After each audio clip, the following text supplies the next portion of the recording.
Now that the 2017 college football season is over and we are firmly into the year 2018, it's time to take a look at a way too early top 25 for next year.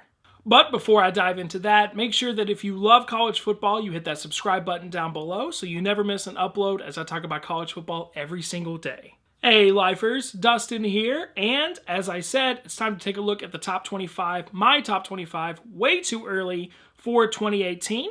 A few little caveats before I actually give you my list. I don't care about the recruiting classes. That did not play into how I rank these teams because it's well known, I think, that a lot of really good players end up being busts that are 5 stars, and a lot of 3 stars end up being supporting or star players later on, and they're all freshmen, so I didn't really count that too much. I basically wrote out kind of a list of all I busted players again, all of the teams, and then I went through and ranked them based on the information that I already had, and I think I actually ended up with a pretty surprising top 5. I think it's a little bit more surprising than some of the other stuff I've seen online, but who knows? As always, while I'm going through this list, make sure to let me know down in the comments section what your top 25 looks like. I'm eager to know. Starting off at number 25, I have the Texas Longhorns. Now, I believe in Tom Herman. I believe Tom Herman will bring Texas back. Get ready for all of those headlines during the course of the 2018 season, by the way.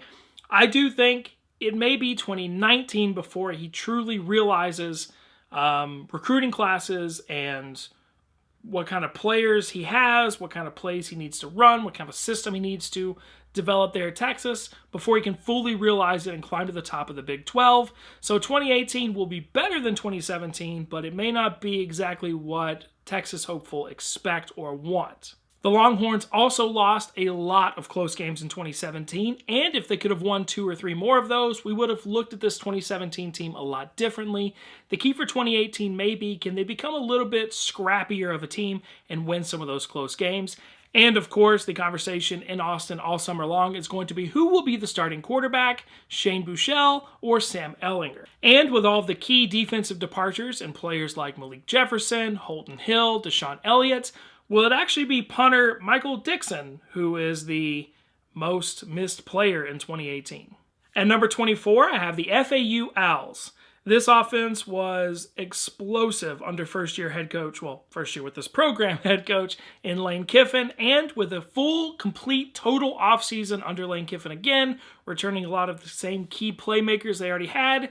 Could this offense be even more explosive in 2018? We'll find out quickly enough when the Owls travel to Norman, Oklahoma in Week 1. A key piece of this offense was last year and will be again running back Devin Singletary, who had 32 rushing touchdowns in 2017 to lead a team that won their last 10 games. At number 23, I have the Michigan Wolverines. The big question is, can Ole Miss transfer quarterback Shea Patterson play in 2018? There's been a little bit of confusion because of Ole Miss's 2-year bowl ban, and as of this recording, the NCAA has not weighed in yet, and I think him playing quarterback and leading the offense alone with his playmaking abilities could drastically change where I have this Wolverines team ranked and what the outlook of this team could be in 2018. The offense absolutely has to show up this year. It's the number one reason why Michigan hasn't quite delivered under what was kind of promised when they hired Harbaugh. And with Don Brown still remaining as a defensive coordinator, I am not worried about that side of the ball at all. Just the offense. They have to get some life this year. At number 22, I have the Florida State Seminoles. Yes, they had a very bad year this past year, fighting for bowl eligibility by rescheduling a game with ULM at the end of the season, but this is still Florida State. They still can recruit well, and they will be bringing back quarterback DeAndre Francois after that injury in the opening game against Alabama, and they'll have sophomore running back phenom Cam Akers. Jimbo is off to College Station, but I actually think Jimbo Fisher leaving the program is good for the program. I think he was not always the strongest leader on and off the field, and I like Willie Taggart. I feel like Jimbo kind of started rubbing fans and assistants the wrong way, and I think having Willie Taggart there as a good coach one who still has proven some things, but still needs to prove a lot more. He's going to be hungry for the job. I think that's overall good. The offensive line has got to improve. It's been 2 years now that they've left their quarterback out to dry, and it's probably the reason why DeAndre Francois took so many hits in 2016, maybe even got hurt in 2017, and why James Blackman took a little while to catch on in 2017. On the defensive side of the ball, can they replace and reload players like Derwin James, Trey Marshall, and Derek Nottie? At number 21, I have the Boise State Broncos, who I think will once again be picked as the New Year's Six favorite as far as a group of 5 team. They will have Rippon returning as quarterback, Madison returning as running back, and they should be as effective as ever, especially in the Mountain West. The big question is, can they avoid hiccups at games at Troy and at Oklahoma State? At number 20, I have the UCF Knights. Now, the number one conversation revolving this team is, of course, coaching. Last year's head coach, Scott Frost, who led the team to an undefeated season and a national championship, is off to Lincoln, Nebraska with pretty much all of his staff, and in steps former Missouri offensive coordinator Josh Heupel. He helped turn around that Missouri team last year. It's very evident what he was able to do with quarterback Drew Lock. And at UCF, he has Mackenzie Milton as quarterback. He has Adrian Killins Jr. as the running back. The big question might be, can the defense have the same kind of output they did last year with losing a bunch of key players, including linebacker Griffin? At number 19, I have the West Virginia Mountaineers, with quarterbacks like Baker Mayfield, Mason Rudolph, Kenny Hill, all leaving the conference after last season. Will Grier is probably the best quarterback in the entire conference. Pair that up with 2 1,000-yard receivers in Gary Jennings and David Sills, and this offense might be the most formidable offense in the country next year. The question will be, can they get better on defense? At number 18, I have the Oregon Ducks. Quarterback Justin Herbert will be back for another season, and with him on the field, he impacts the entire dynamic of not only the offense, but also the defense. When he was a starter during the regular season, the Ducks were 6-1 and averaged 52 points per game. When he was not playing due to injury, the Ducks were 1-4 and averaged 15 points per game. The offense will miss running back Royce Freeman very dearly, very badly, and a lot of times during the season. But I think the big question for this team is, how will they respond to new head coach Mario Cristobal? I think pretty well, but who knows? Ian Book or Brandon Wimbush? That will be the question hanging over South Bend all year long as to who the starting quarterback should be going into the 2018 season.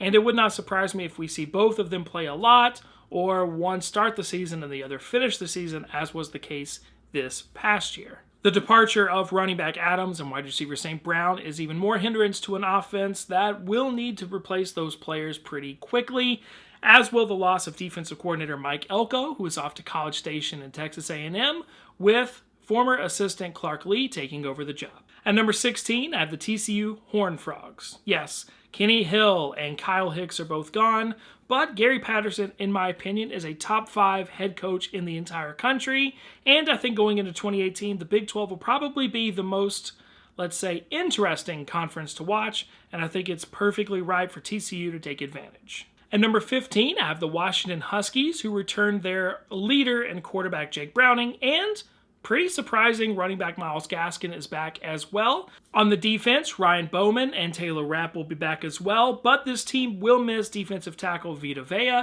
and wide receiver Dante Pettis, who will also hurt in the return game as well, as he's the NCAA's all-time punt return touchdown leader. The good news for this Huskies team is a team that was ravaged by injuries in 2017 should be a lot healthier in 2018. At number 14, I have the Mississippi State Bulldogs. I expect quarterback Nick Fitzgerald to be back at 100% by the start of the season, and running back Aries Williams being back is also always really good. On the defensive side of the ball, a defense returns 9 starters, by the way. You have Montez Sweat coming back, who was a future top 10 pick in the 2019 NFL Draft. I think it'll be really interesting to see what new head coach Moorhead does as far as how to follow up the most successful head coach in Mississippi State history in Dan Mullen. At number 13, I have the USC Trojans. Now, I've seen a lot of people online put the Trojans in their top 10, but honestly, I'm not sold after seeing quarterback Sam Darnold and running back Ronald Jones off to the NFL. The good news for the Trojans is they do have 4 returning starters on the offensive line, and they will probably be the most stable group the most stable team and organization in the Pac-12 South, a division that saw 3 new head coaches coming into the 2018 season. At number 12, I have the Virginia Tech Hokies. Now, to be completely honest with you, as I was making this list, I actually was kind of surprised that I had them this high, but I believe in Justin Fuente, I believe always in defensive coordinator Bud Foster, and I think quarterback Josh Jackson will be a lot better in 2018. Yes, losses on the offensive line and to wide receiver Cam Phillips will be a tough pill to swallow, but they get Florida State to open the year. That's not going to be as tough as it probably would be in October or November, and the games against Miami and Notre Dame are both at home, so the schedule kind of works out in Virginia Tech's favor. At number 11, I have the Penn State Nittany Lions. Quarterback Trace McSorley is back, but all of his favorite weapons are gone, including Doak Walker finalist running back,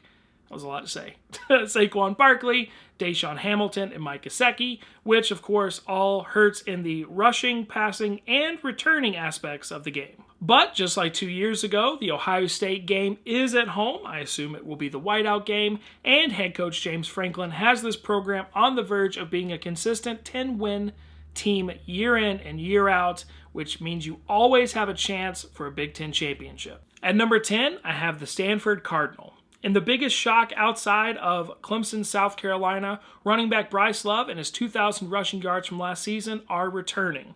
He'll be chasing a Heisman Trophy and possibly a playoff berth with the help of the arm of quarterback KJ Costello. They will both be helped out by the fact that the offensive line returns 4 starters as well, and if I'm being completely honest with you, if it wasn't for Bryce Love returning and probably being way healthier than he was last year, I'm not sure I would have the Cardinal this high. At number 9, I have the Miami Hurricanes. Last year, they won 10 games for the first time since 2003 and captured their first division title ever in the ACC. And quarterback Malik Rozier is back, as well as most of the starters on the defense. And doesn't it always feel like, no matter what team he's coaching, Mark Richt is always right on the edge of something special, 1 or 2 bounces this way or that way, and Miami would have been in the playoff last year? Maybe you could almost say the same thing could happen this year. At number 8, I have Mark Richt's old team in the Georgia Bulldogs. They are losing a lot this year. They are losing Lorenzo Carter and Roquan Smith on the defense. They are losing Nick Chubb and Sony Michel on the offense. But DeAndre Swift is talented enough to pick up the load on offense, and it is Kirby Smart. He is going to reload on the defense. I'm not that worried about that. Plus, the Bulldogs still compete in the SEC East, which is still a pretty weak conference, but they better capitalize now because it will not be weak for long.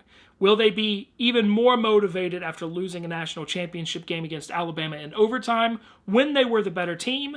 Maybe that could help some of those off-season workouts go a little bit better and be a little bit more motivation in the fall. At number 7, I have the Auburn Tigers, whose running game will take a bit of a hit from previous year, considering both Cameron Petway, who didn't really play that much last season, but still he was a force early in the year, and Kerryon Johnson are both leaving the team. But quarterback Jarrett Stidham will be back with plenty of experienced wide receivers who may struggle a little bit early in the season behind an offensive line that has to replace 4 starters. On the defense, key starters like Jeff Holland and Carlton Davis will be gone, but Auburn seemingly always reloads on the defense, especially the defensive front 7, so I'm not too worried about that. I think as long as Auburn has a quarterback, and for once they do, they will be in contention for SEC West titles and a playoff berth yet again. At number 6, I have the Oklahoma Sooners. Obviously, losing a Heisman Trophy quarterback in Baker Mayfield will hurt, but we are about to witness the dawn of the Kyler Murray era in Norman, and based on his limited gameplay, it looks like it's going to go fine. Plus, Marquise Brown and CeeDee Lamb are still there at wide receiver. There is a little bit of turnover at defense, but this is Oklahoma, and I do think they will adapt as the season goes on, and the defense will be formidable by the end of the year. Losing tight end Mark Andrews and offensive tackle Orlando Brown will probably be the biggest losses from this team. At number 5, I have the Ohio State Buckeyes, who will be, for the first time in about 23 years, I think, without quarterback JT Barrett. But Dwayne Haskins takes over, and from what we've seen, I think they will be perfectly fine under him. He will also have J.K. Dobbins behind him in the running game to help out. The defense will lose a lot of talent, which is why I have them ranked at number 5 and not number 3. But defensive end Nick Bosa is back, and he will wreak havoc on Big Ten offenses all year long. At number 4, I have the Michigan State Spartans. Quarterback Brian Lewerke returns, as does running back LJ Scott and the entire offensive line. Wide receiver Felton Davis III returns, as well as a top 10 defense from last year that only lose 2 starters. This Michigan State team actually returns 19 of 22 starters. Number 3, I have the Wisconsin Badgers, who returned their game-managing quarterback in Alex Hornibrook and all of his favorite targets, minus Troy Fumagalli. He also returns one of the best running backs in the entire country in Jonathan Taylor, not Thomas, and his 1,977 FBS freshman single-season record rushing yards. He'll likely be a Heisman favorite behind all 5 returning offensive linemen, and the defense will lose a couple of big names and big impact players from a defense that only allowed 13.9 points per game last season.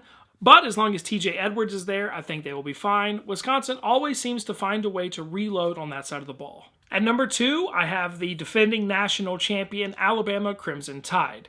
The big question, of course, will be, is it Tua or Jalen? Tua or Jalen?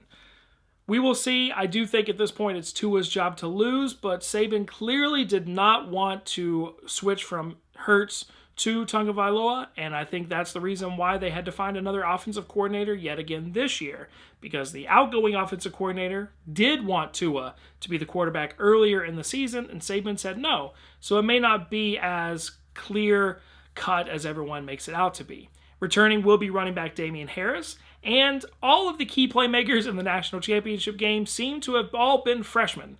They will all be back, and remember this terrifying stat: the 2017 team was by no stretch of the imagination Nick Saban's best team. 2018 maybe could get up there. They will be without their best player in defensive back Minkah Fitzpatrick, as well as a lot of the secondary, but that's Nick Saban's specialty. And my number 1 team in the way too early top 25 of 2018 is the Clemson Tigers. I probably would not have had them number 1 until I learned that the entire defensive line is coming back, including Christian Wilkins, who announced right near the deadline.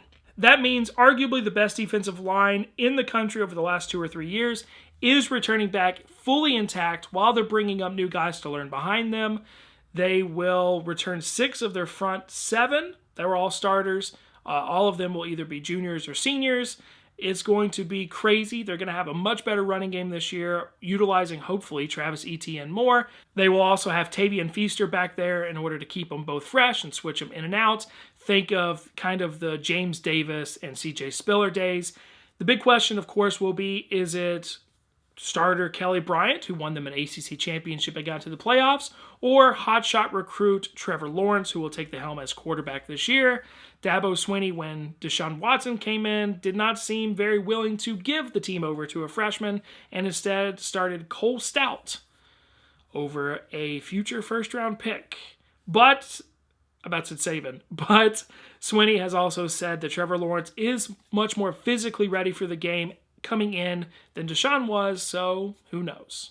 If you guys enjoyed this video, make sure to check out my last video right there on my history of college football programs, which featured a lot of the teams ranked in the top 2 of this poll. Thank y'all so much for watching. I hope you enjoyed the video, and as always, if you did, make sure to give it a big thumbs up. You can click on the circle right there in order to subscribe, or watch any of the other videos over there to the right that YouTube has suggested for you. Thank you so much for watching, and as always, until next time.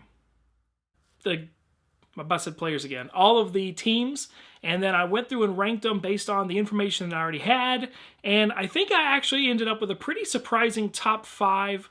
I think it's a little bit more surprising than some of the other stuff I've seen online, but who knows?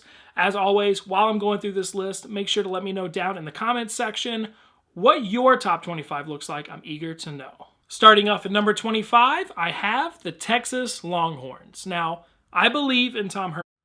Now that the 2017 college football season is over and we are firmly into the year 2018, it's time to take a look at a way too early top 25 for next year.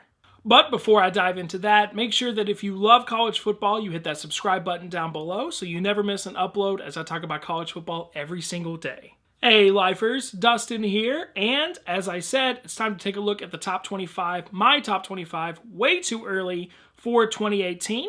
A few little caveats before I actually give you my list. I don't care about the recruiting classes. That did not play into how I rank these teams because it's well known, I think, that a lot of really good players end up being busts that are 5 stars, and a lot of 3 stars end up being supporting or star players later on, and they're all freshmen, so I didn't really count that too much. I basically wrote out kind of a list of all the Herman. I believe Tom Herman will bring Texas back. Get ready for all of those headlines during the course of the 2018 season, by the way.